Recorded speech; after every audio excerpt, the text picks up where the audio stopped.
Good morning, YouTube. Welcome to Home and Garden Fix and Tricks. I am Nikal. So today I am in the sweet pepper patch and I'm going to show you how the plants are looking and just talk to you a little bit about the general health of the plant and what I am using to treat to prevent certain disease and so forth, and the fertilizer that I'm using also. So today is Wednesday.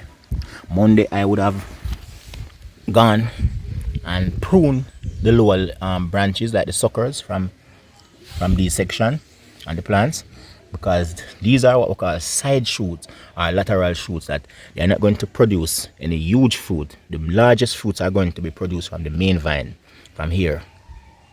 So these will produce small fruits, so we remove them because we are less on quantity and more on quality.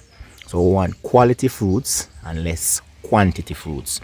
So we do some pruning. Also what that does is to allow proper air movement within the soil or around the plant so that you can have good gaseous exchange. So that's what we did. Then we applied some phosphorus and potassium rich fertilizer. So we give them around 10% nitrogen and around 35% phosphorus and around 40% phosphorus and about 35% potassium. That's the fertilizer that we use. I don't remember the exact grade and ratio, right? But this stage now is the flowering stage. You want to reduce the amount of nitrogen that you're giving the plants so that the plants can focus less on vegetative growth and more on the reproductive section.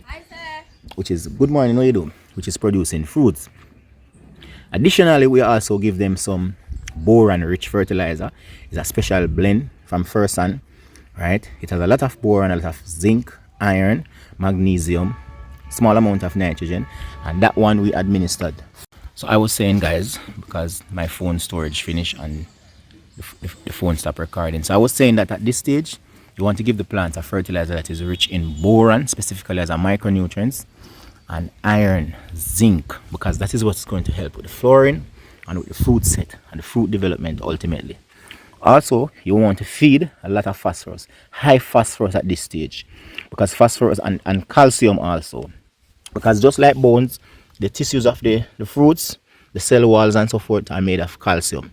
So high calcium, high phosphorus, lower nitrogen to reduce vegetative growth, and you want to give them the micronutrients, especially the nutrient boron, right? So that's what we are doing right now.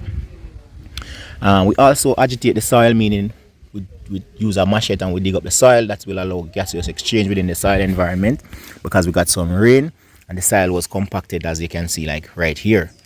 And we also remove weeds. Then now we come on to spraying the plants in terms of crop protection. We applied some supermectin, and the supermectin is a powerful insecticide and miticide, and that will get rid of mites, white flies, thrips and so forth that will cause disease condition. They will feed on the plant and they will transmit disease, especially the leaf curl virus. All right, so we also give a cocktail with a little 2020, meaning that we mix the 2020 with the supermectin along with the fungicide. We use mancozeb, active ingredients mancozeb, and that's a broad spectrum fungicide that will kill or will prevent the growth of many fungal disease, your blights, your early blight, your late blight, the anthracnose, those. So basically that's it. And I know people going to say, well, why you don't stop using agrochemicals and use just organic? Look, I respect organic farmers. I am not an organic farmer. Ultimately, that's what I would want to do. I hope and pray that a day will come that I don't have to use agrochemicals, synthetic chemicals. But as it is now, we have to use them. And if we don't, you can plant a crop like this. You can plant an acre, you can plant 10 acres, and you will lose them within days as a result of pest and disease. So pest and disease have a serious economic loss on agricultural commodities, and so therefore farming in general, and so therefore we have to use these guys. All right, so this is where the plants are, and so forth, guys. You can see fruits are setting. See it? This plant have an average of 4 fruits so far. We have 1, 2, 3, 4 fruits. So you can see the fruits are setting. That one have 3, and so forth. So average now, this plant is averaging around 3 fruits as the first set of fruits, guys, and we have 110 sweet pepper in this section. So therefore we have over what, 300 fruits. And that's why I say you can't run any risk at this stage, a very critical stage. In summary, guys, remember when your plant reaches a flowering stage and a fruit set stage, you want to lessen the reproductive state, because the plant goes through 3 different stages. Right? You have the vegetative stage, you have the reproductive state, and then you have the ripening stage where the fruits will be ripening and sugars will be developing and all of that. In this stage, you don't want to give a lot of nitrogen, because a lot of nitrogen is going to result in a lot of vegetative growth, a lot of leaf growth, long stems, and you're going to have to go in and you have to prune and so forth. You want to lower your nitrogen at this stage and increase your potassium, your magnesium, your zinc, your boron, those micronutrients, especially boron, because boron is important in fruit set, flower formation and so forth, pollination rate and so forth. So that's it. This is another fruit right here, guys. Yeah. So thank you very much, guys, and remember to like the video, share the video to your friends and family, and subscribe to the channel Oman Garden Fix and Tricks. For Oman Garden Fix and Tricks, I'm Nikal. Peace. Oh, one last thing, guys.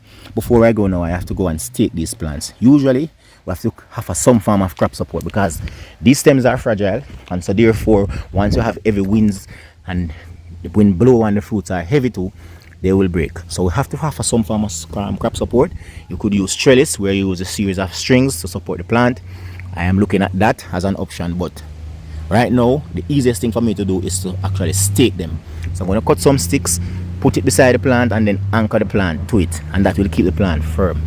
All right, so that is the next cultural practice that we're going to do. Stake it, keep the plants off the ground, keep them firm, erected and supported.